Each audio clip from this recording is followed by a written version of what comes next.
Hey everyone, I'm Thomas. And I'm Gennady. Welcome to our second Wicked Inside.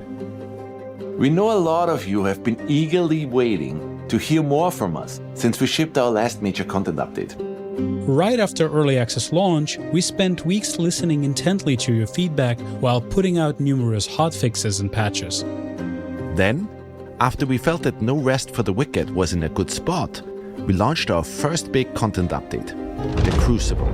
Yes! With the Crucible, we introduced fresh enemies, brand new systems, and a fun mode to keep everyone entertained while we began work on our next major content update. But it's been a while since then, and today we'd like to explain why. Our publisher for No Rest for the Wicked was Private Division, a subsidiary of Take-Two Interactive. Take-Two decided to sell off Private Division, which was unexpected news for us. After some deliberation, we saw an opportunity. After months of negotiations, we reached an agreement to buy the publishing rights for No Rest for the Wicked back, so that Moon Studios could become fully independent. This legal process took time, and we couldn't say much while it was all happening. But today, we're excited to announce that it's all done, and that Moon Studios is now fully independent. We believe this will give you even more confidence in our vision, because we're free to build No Rest for the Wicked exactly how we want, without needing to ever go silent again. We've used this extra time to create something truly special. Let's take a look at the breach.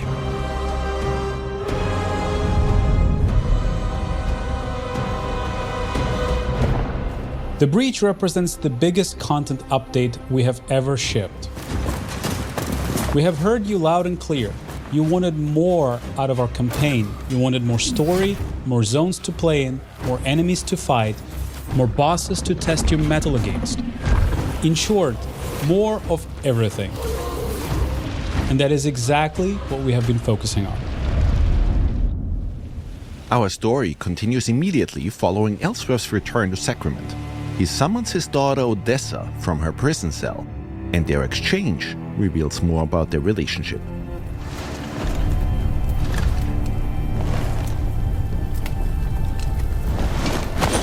Take the upper passage out, then leave by the northwest gate. What are you doing? God Bennett is often sleeps on duty, and the ramparts above him will be unmanned. Head north to Irmgard and Merrin, or west to the Glades. Anywhere but here. So that's it then. You have to go.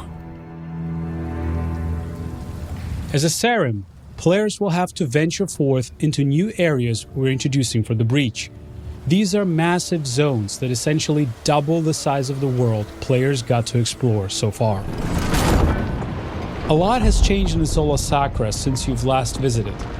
Southeast of Sacrament lies the Lowland Meadows, a once idyllic haven used by Sacrament's hunters to gather food and supplies. Ellsworth requests our presence on a secret mission, but a faction known as the Harvesters has taken over the region. See? I told you this Sarim would come, and here they are. Indeed. Your presence is welcome here. My friend is convinced that some threat awaits us at the Weeping Sisters. As always at Moon, when it comes to level design, we deliberately craft every single inch of our world by hand. We do not rely on any procedural generation, and we believe that ultimately that will allow us to create an insanely expansive, interactive open world where every inch actually matters.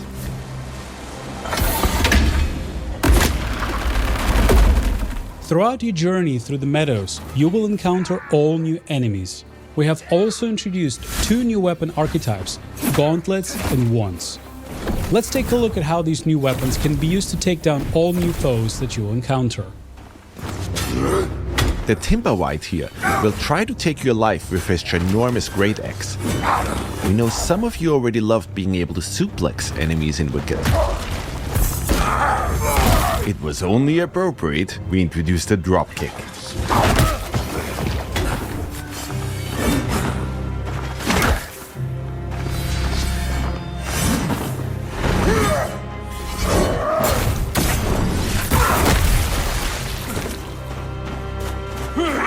Wormwood wretches and limp-seed archers will keep you on your toes with brutal range attacks.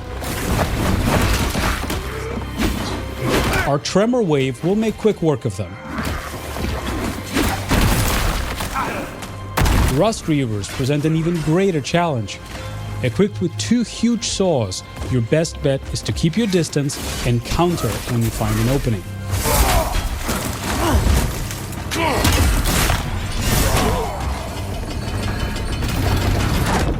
Deeper within the meadows, the Copse Treader will try to block your path forward.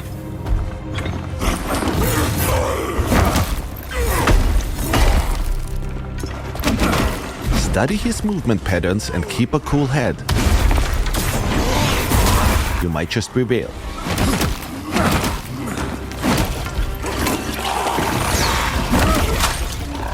Obviously, we are also introducing all new bosses for the Breach, but we don't want to spoil everything just yet.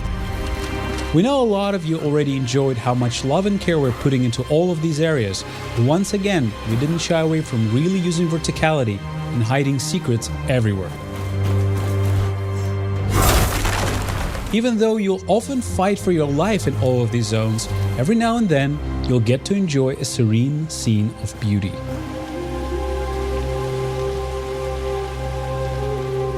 Things have changed in Sacrament too. Caretaker Alden has arrived in town to plead for help, dealing with the Blight, a plague infestation destroying his home of Marin Village. Excuse me, is it true that Governor Ellsworth has already gone north with that madrigal? The guard said as much, but I wasn't sure. Many doors in Sacrament stay shut to us, Dasha. And if you exit Sacrament through its northwestern gate, you will find yourself in the once majestic Marin Woods.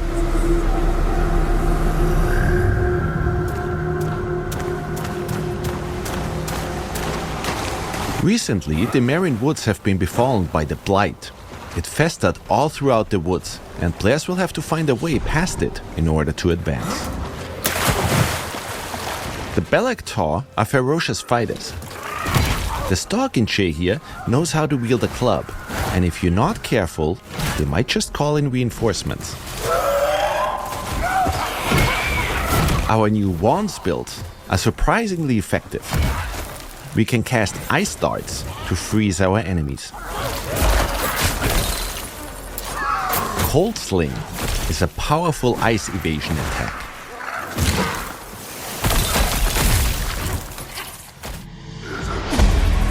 For the Heavy Feather, we'll use some more powerful spells our wands provide.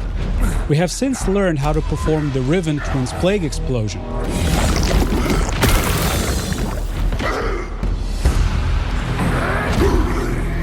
And if you have enough focus, Lightning Bolt makes quick work of any enemy.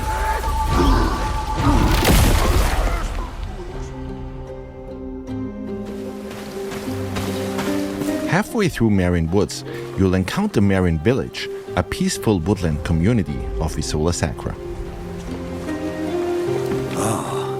First traveler I've seen in ages. I'm amazed you made it to our village at all, stranger. Hardly anyone comes here anymore. 10,000 blessings, Serim, for returning us to ourselves. The villagers in Marin provide new services and sell different items than the ones in Sacrament. My clod of a cousin's still hammering away in Sacrament. Figured they would have run him off by now. Chased them out of town with their crooked pitchforks and bent spears. Might as well give it here. In Marin, we will also meet Odessa's godmother, Irmgard, a connection to her Dasha heritage. I remember when my mother used to sing me to sleep. You did too. Same lullaby. Will I see you there? All of us at one table again? I'm not welcome in Sacrament. And in a return to the Nameless Pass, we'll explore new areas within it, learning more about the forces of the mainland. We will not tolerate any more doubt within your ranks, Primus. Not while we knock on salvation's door. Discipline takes time. It's earned, not bought. The born god disagrees. Discipline is forged. It is a tool, molded in flame. Meanwhile, we'll continue the story of Madrigal Celine and her vanguard, who seek to liberate the lost city of Kalen. We're incredibly excited about this new chapter in our campaign, but we don't want to spoil everything just yet.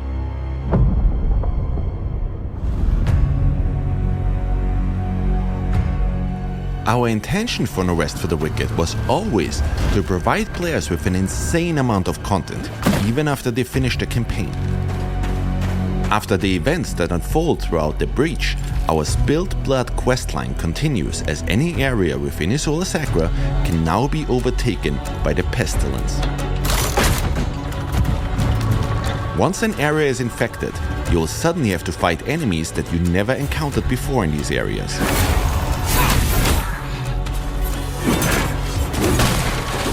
Defeat these enemies, and they might just drop all new Torn resources.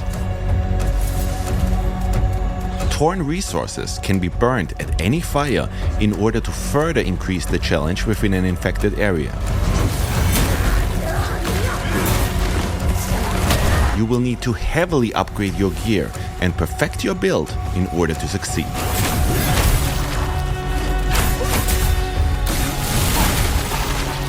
But greater challenge also means greater rewards.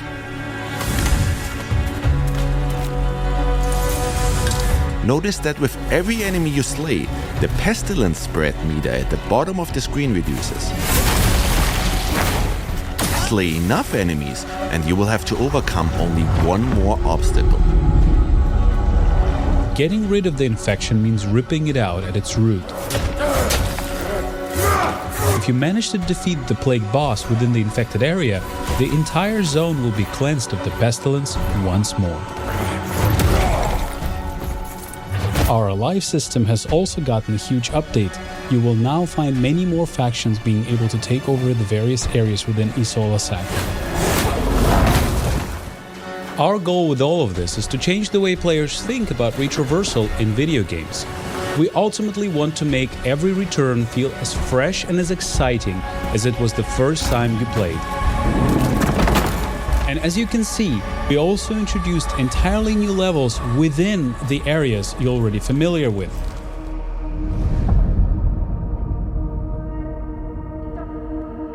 In order to aid players in achieving the perfect build, we introduced quite a few changes that will make progression a whole lot more streamlined and fun. First off, we have revamped the way gear drops. We replaced the tiered approach and came up with a formula that takes the player level, the area level and the enemy level into account, which results in an experience where any gear that drops will be approximately within your level range.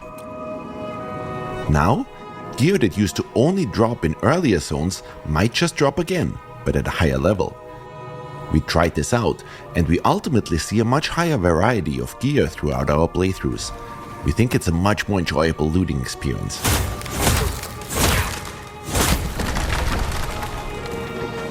Another big aspect that defines your build is, of course, the enchantments.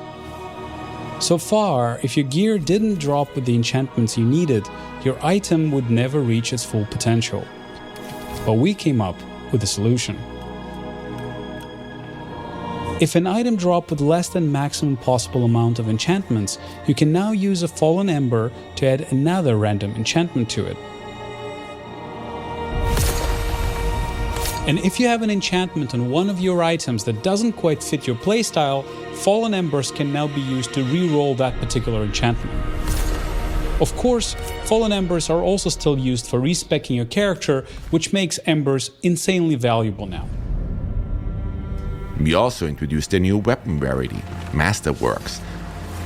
Any Masterwork starts out as just a common item. If you decide to forego the RNG aspects of Wicked, you can bank on gems in order to fully customize your item. Gems will now show you exactly what effect they'll have depending on which item you slot them into. In our case here, we want to craft a build that heavily relies on and synergizes with focus. The benefit of common items is that we can completely customize them.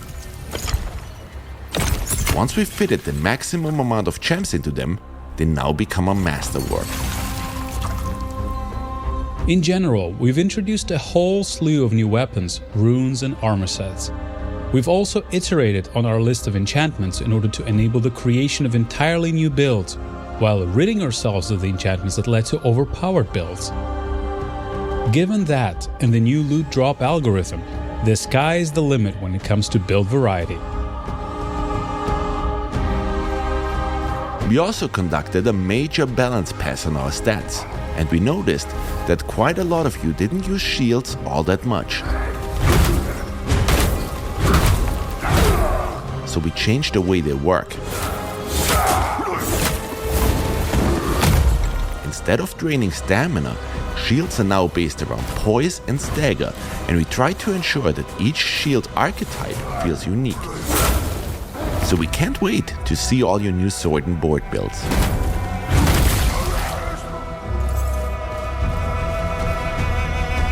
Last but not least, if you've become a master at playing No Rest for the Wicked, you should try our new hardcore characters. Permadeath is enabled for these, so once these characters die, they get downgraded to non-hardcore characters that can only be played on regular realms. I wonder who will be the first player to slay the Econite with a hardcore character.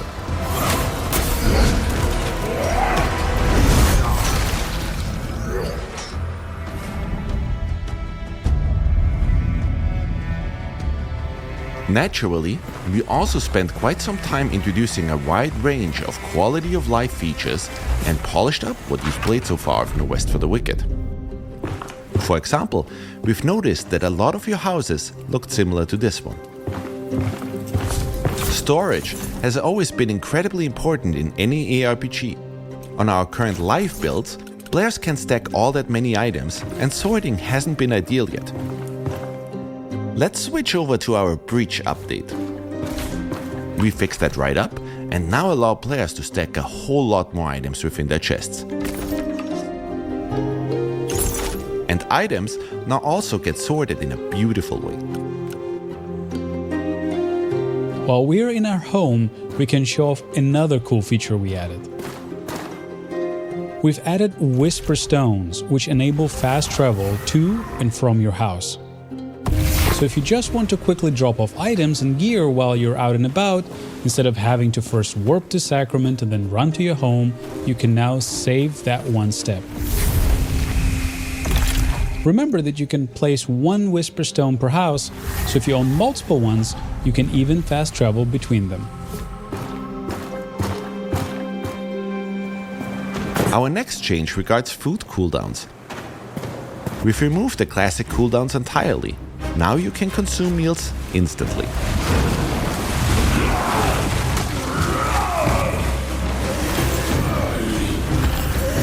However, your stomach is no longer a bottomless pit. You have a limited number of meals you can eat during combat.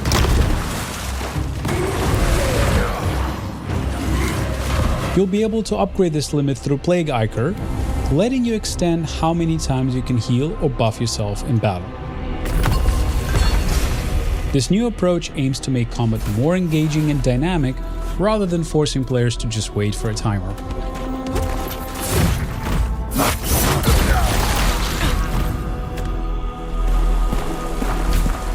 Time ticks ever forward. We know timers and project wait times have been a major discussion point in our community.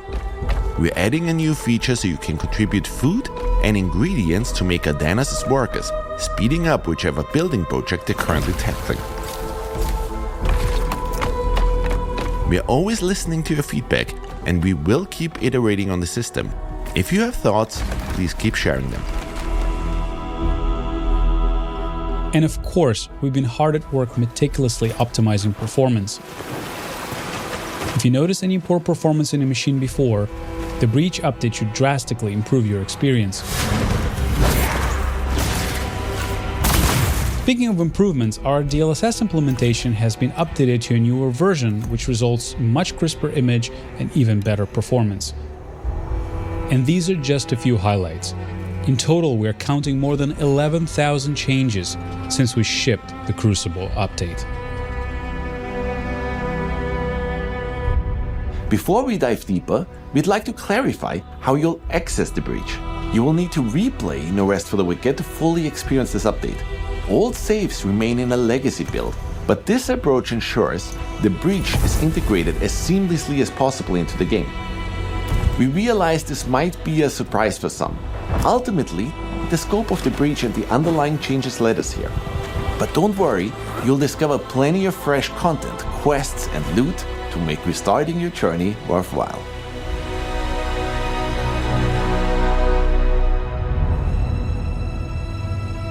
Let's discuss our roadmap next. It goes without saying that we will heavily support the breach for the upcoming weeks after launch. You will once again see us react incredibly quickly to all of the feedback you guys might provide. But we're also already hard at work on our next content drops.